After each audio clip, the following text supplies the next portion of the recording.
오후에 살펴볼 하나님의 말씀은 시편 23편입니다. 4절 말씀 받들겠습니다. 정녕 내가 죽음의 그림자의 골짜기를 지날지라도 악을 두려워하지 않으리니 이는 주께서 나와 함께 계시며 주의 막대기와 주의 지팡이가 나를 위로하심이라. 오후의 설교의 제목은 죽음의 그림자의 골짜기입니다.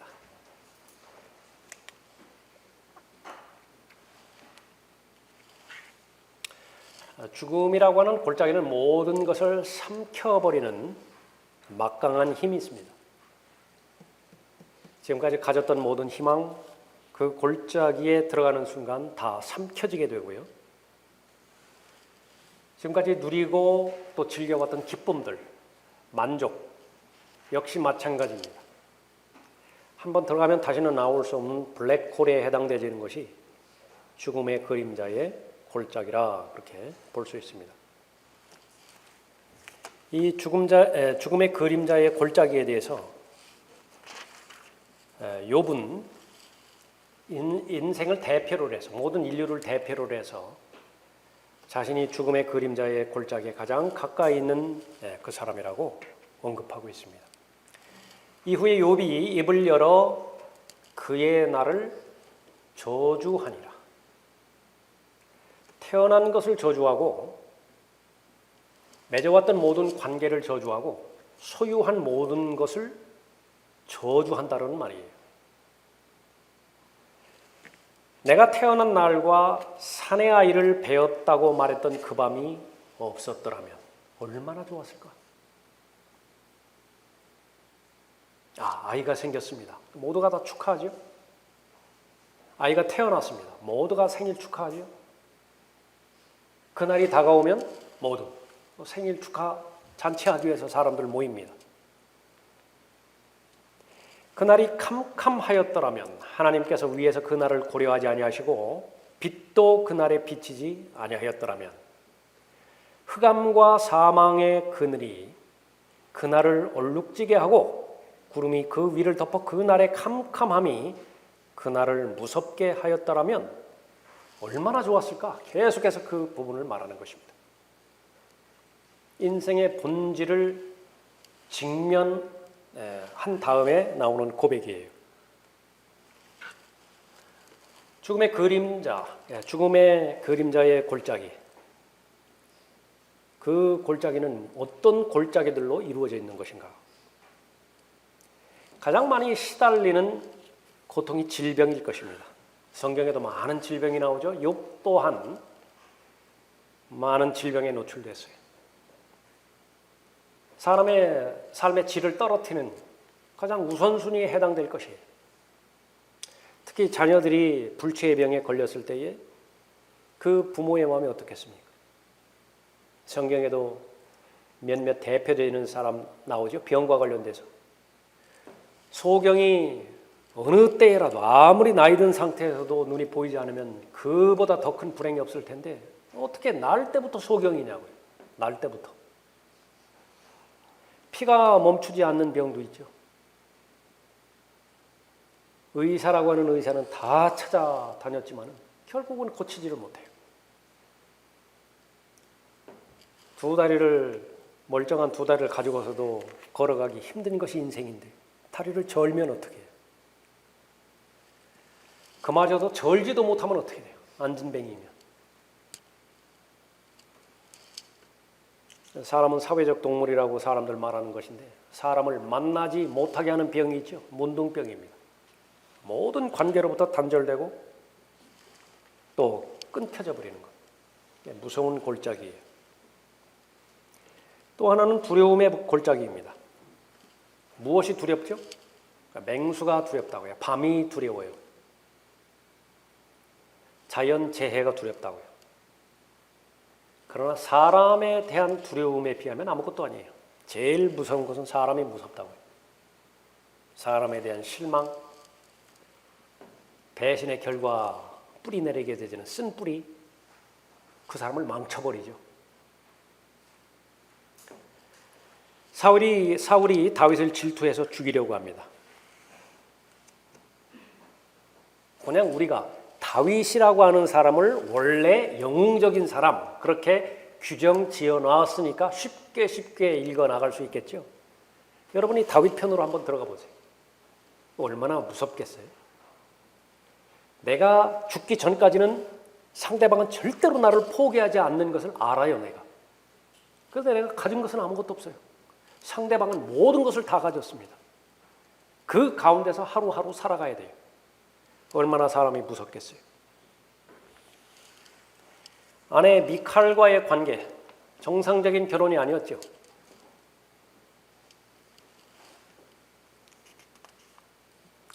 사울의 생명을 앗아갈 수 있는 최소한의 2번의 기회가 있었음에도 불구하고 하나님을 신뢰하는 다윗은 2번이나 살려주었습니다.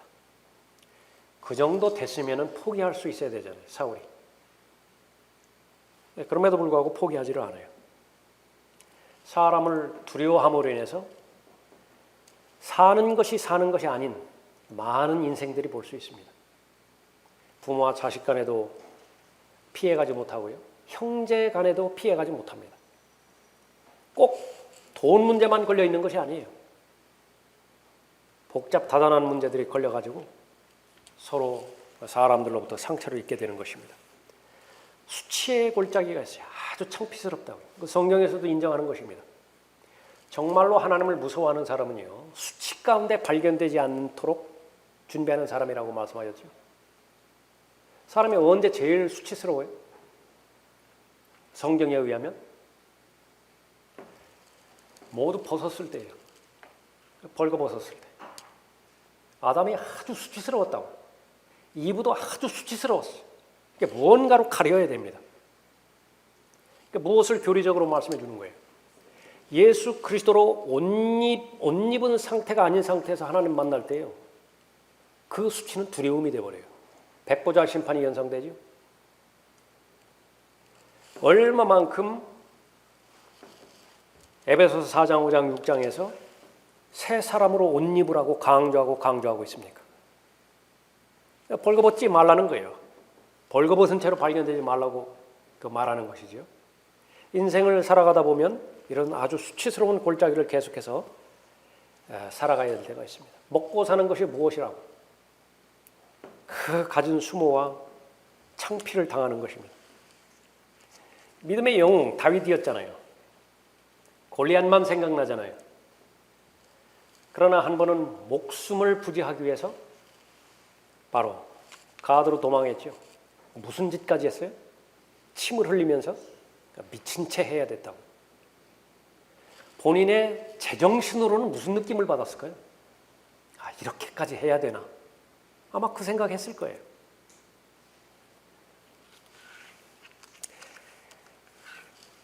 하나님의 사람이 하나님의 지혜를 의지하지 않고 자신의 지혜를 신뢰하게 될 때 다윗을 포함해서 모든 사람이 다 그렇게 형편없이 되어져 버리는 것입니다. 오전에도 살펴봤지만은 다윗의 생애 가운데서 그때가 끝장날 때예요. 하나님께서 직접적으로 개입하지 않으시면 그것으로 그냥 다윗의 생애는 끝이에요.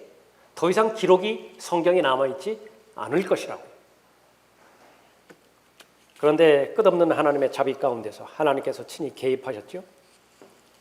왕의 마음을 바꾸어 버리셨습니다. 그래서 다윗을 쫓아냈죠. 쫓김 당한 것이 하나님의 자비의 결과예요. 다윗의 편에서는 바로 그랬던 것이죠. 얼마만큼 세상을 살아가면서 무섭게 만들고 수치스럽게 만들고 또 형편없이 만드는 모든 사건들이 있습니까?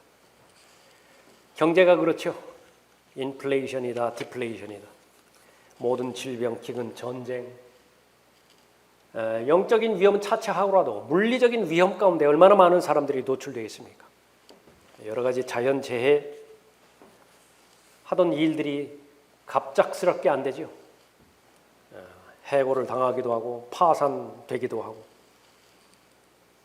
어떤 것도 신뢰하지 말라라고 하는 하나님의 말씀이 왜 성경에 기록되어 있는 것인가? 우리는 알아야 되는 것입니다.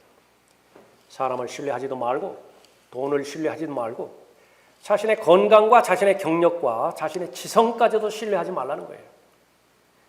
그것을 신뢰하는 날에 어느 한순간에 바로 죽음의 골짜기로 들어가 버리기 때문에 그러는 것이죠.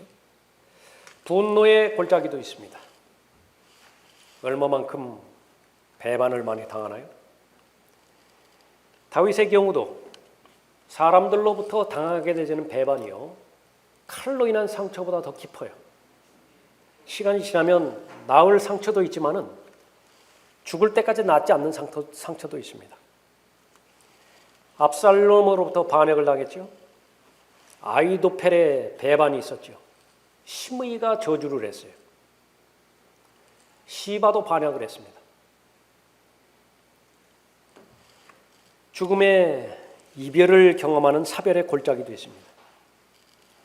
적이 많았던 반면에 친구도 얼마나 많았습니까? 다윗의 가장 절친한 친구 가운데 하나가 요나단이었죠.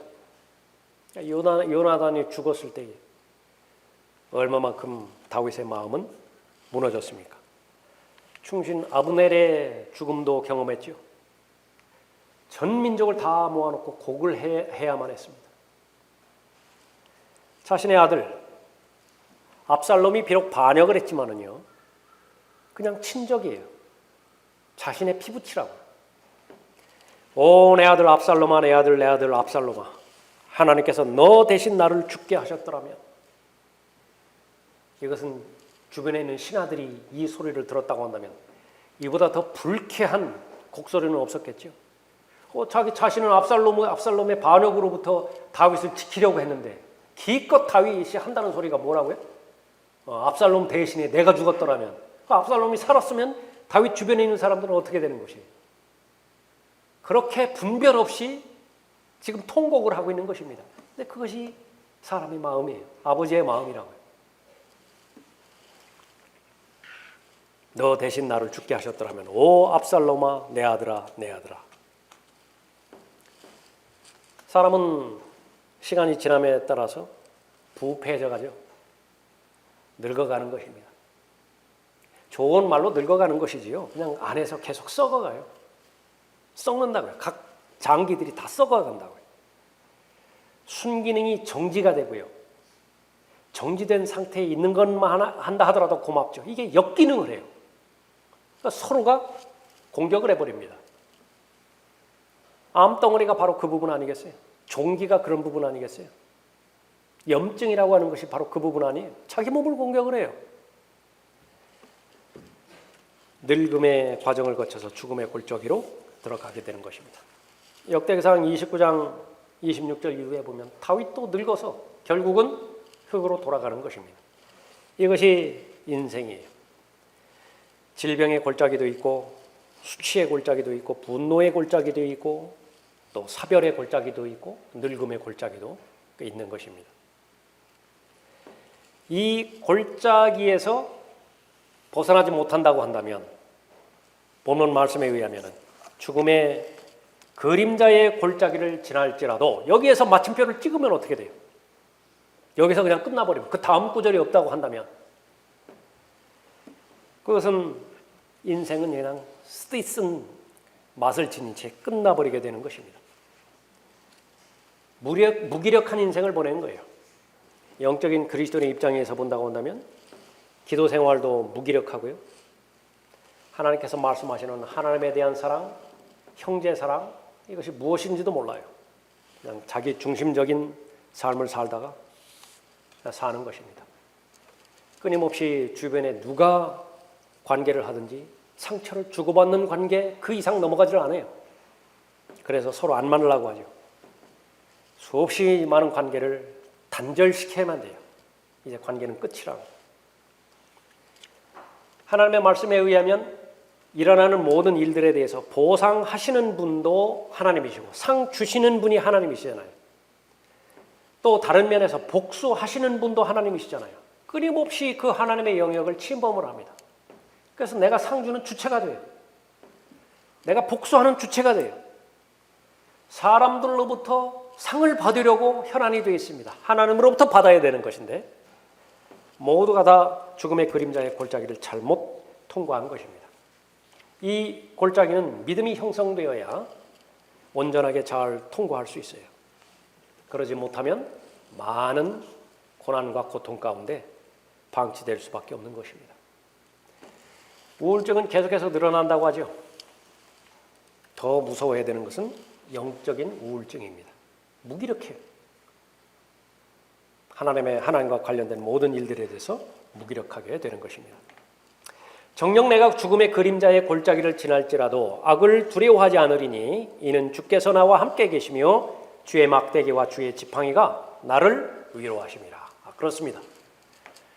위로부터 하나님의 위로하심이 있어야 돼요. 그러면 이 죽음의 그림자의 골짜기를 잘 통과할 수 있는 것입니다.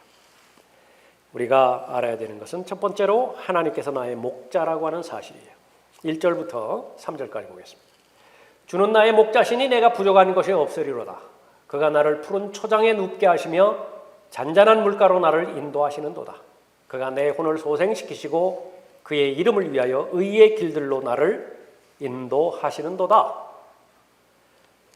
주님께서 나의 목자가 되셨다고 해서 죽음의 그림자의 골짜기를 통과하는 것을 면제시켜주는 일은 결코 아닙니다. 늘 반복하는 것이지만 그럼에도 불구하고 나는 하나님의 전신갑옷으로 무장된 사람이고 그럼에도 불구하고 나는 물방울 하나 들어올 수 있는 가장 최고의 잠수복으로 무장하고 물속으로 들어가는 사람이에요. 어떠한 어려움도 없습니다. 그것을 말하는 것이에요. 하나님께서는 이스라엘의 목자가 되시죠. 예수님은 양들의 목자가 되십니다. 본인을 계시하셨어요. 나는 선한 목자라. Good shepherd. 그 우리 안에만 있으면은요, 어떠한 위험도 해치지 못하는 것입니다. 어떤 목자이길래요? 자기 생명을 내어놓는 목자 봤어요? 예수님은 자신의 생명을 내어놓는 목자였습니다. 우리를 양으로 삼기 위해서 자신이 죽으셔야만 됐던 것입니다. 모두가 다 길 잃은 양이었다고 우리의 신분을 알려주시죠. 자기 보기에 올바른 길로 각자가 간 거예요. 그러나 이제는 혼들의 목자로, 혼들의 감독에게로 돌아왔다고 베드로전서 2장 25절에서 언급하고 있습니다. 하나님께서는 나의 목자시기 때문에 모든 필요를 채우시는 분이십니다. 필요를 채우기 위해서는요, 무엇이 필요로 하는 것이고 무엇이 원하는 것인지 그것을 잘 구분할 수 있는 분이십니다. 어린아이는 둘 사이를 구분하지 못해요. 오히려 반대입니다. 필요한 것은 안 찾아요. 원하는 것만 찾는다. 원하는 것만. 그러나 성숙하고 또 자신의 때에 적합하게 성장하는 사람의 특징은 거의 대부분 원하는 것과 필요한 것이 다 맞아떨어지죠. 주께서 또한 다윗을 그의 종으로 택하시어 그를 양 우리로부터 취하셨으니 새끼를 둔 어미 양을 치던 그를 데려다가 주의 백성 야곱과 주의 유업 이스라엘을 기르게 하셨도다. 그리하여 그가 그의 마음을 온전함으로 그들을 기르고 그의 손에 정교함으로 그들을 인도하였도다. 시편 78편 70절 말씀입니다. 제가 아주 좋아하는 말씀입니다. 하나님 보시기에 사람들 보기에 별거 아닌 일이 있어요. 세상 많은 직업들이 있죠. 그 직업 가운데서 그 양치는 일이 뭐 대단해요, 그렇게? 그러나 하나님의 은혜 가운데 머물러 있고 하나님의 섭리 가운데 머물러 있는 사람이 하는 일이라고 하는 것은요, 작은 일이 없어요. 시시한 일이 없어요. 반드시 의미가 있는 일입니다. 어떤 의미가 있어요? 하나님께서는 그 하고 있는 일을 무한 확대해서 하나님의 영광을 받으시는 분이세요. 양 우리를 쳐본 경험이 있기 때문에 이스라엘을 양으로 불러주신 하나님께서는 다윗을 목자의 자리에 앉히신 거예요. 그 마음이 하나님의 마음과 동일했다. 하나님은 이스라엘의 목자시잖아요. 그러니까 목자를 찾으신다고요. 그 목자는 어떤 목자인 것입니까? 이리로부터 사자로부터 곰으로부터 자신의 양머리를 지키기 위해서는요, 자신의 생명을 돌보지 않을 목자예요. 다윗이 아주 그 마음에 합했다고. 하나님께서 성장시켜 주시죠. 마음을 온전하게 해주십니다. 가장 부러워해야 될 덕목이죠. 자신이 생각하고 있는 것 같고 자신이 말하는 것과 자신이 행동하고 있는 그 세 가지가 하나예요, 하나. 이 사람은 계산하지 않았습니다. 그냥 생각나는 것을 말하면 되고요. 말하는 것을 행동하면 그것이 열매가 돼요. 저 사람 앞에 가서 이 말하고 그 사람 앞에 가서 또 어떤 말을 하고 이것을 계산하기 시작하면은요, 아주 복잡하기 시작하다. 다윗은 그런 사람이 아니었습니다. 그래서 담대함 가운데서 그의 손에 정교함으로 그들을 인도하였다다 말씀하고 있죠. 아버지의 마음도 주셨고 어머니의 마음도 주신 것이 가장 자상하게 인도하기도 하셨으며 또 담대하게 모든 적의 무리로부터 보호하기도 했었던 것이죠. 필요는 하나님과 동행하면서 또 하나님 앞에 영광을 돌릴 때만 필요로 하는 것인가? 다윗의 경우 보면 그것만 또 아니에요. 다윗이 오히려 세상적으로 어리고 가진 것 없고 형편없어 보일 때에는 하나님과 아주 밀착하게 동행했지만은요, 하나님 앞에 범죄했을 때는요, 세상에서 모든 것을 거의 다 가졌을 때예요. 나이로도 보면 40대예요. 얼마나 경험과 관록이 쌓였겠어요? 전쟁에서 승리하는 전쟁 영웅아니었겠습니까? 왕국을 차지하고 있고 하나님께서 앉혀주신 보좌에 앉아 있었죠. 자신이 무슨 말을 한다고 한다면 그것이 곧 법의 위치에 서 있던 사람이에요. 그때에 간음죄를 저질렀고 살인죄를 저질렀던 것입니다. 영토는 확장될 대로 확장되어 있었고 군사적 강국의 상태에서 최소한 20년간 보좌에 앉아있을 때였어요. 누가 넘보겠어요, 그 자리를. 인생의 절정기에 처참한 실패를 해버립니다. 그때의 다윗이 필요한 것은 무엇일까요? 하나님의 자비와 하나님의 용서하심이었어요. 필요로 하죠. 그때에도 다윗의 목자는 하나님이십니다. 순종할 때에만 목자로 계신 것이 아니라 불순종할 때에도 여전히 변함없는 목자예요. 그것이 죽음의 그림자의 골짜기를 지나갈 때 우리가 잘 알아야 되는 것입니다. 참된 목자는 양을 찾아서 가장 좋은 양식으로 먹이시죠. 삭구는 달라요. 삭구는. 그건 자신의 유익을 잘 계산해서 얼마든지 마른 풀도 줄 수 있고요. 오염된 물도 물가로 인도할 수 있어요. 하나님은 나를 영원토록 인도하시는 나의 목자가 되시죠. 그가 내 혼을 소생시키시고. 어디에 관심이 있다고요?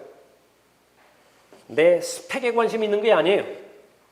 얼마만큼 표창장을 받았느냐, 얼마만큼 상장을 받았느냐, 얼마만큼 학력을 쌓았느냐. 혼에 관심이 있습니다. 혼이 늘 생명력을 유지하고 생명력 있게 삶을 하루하루 살아가는 데에 초점이 있는 것이죠. 내 혼을 소생시키신다, 그렇게 말씀하고 있습니다. 두 번째로는 나는 하나님의 양임을 인식하는 것이에요. 이제 하나님 편에서는 다 계시해 주셨죠. 이제는 내 문제로 돌아옵니다. 나는 과연 하나님의 양이냐, 그런 확신이 있는 것이냐. 또 다른 문제예요. 4절 보십시오.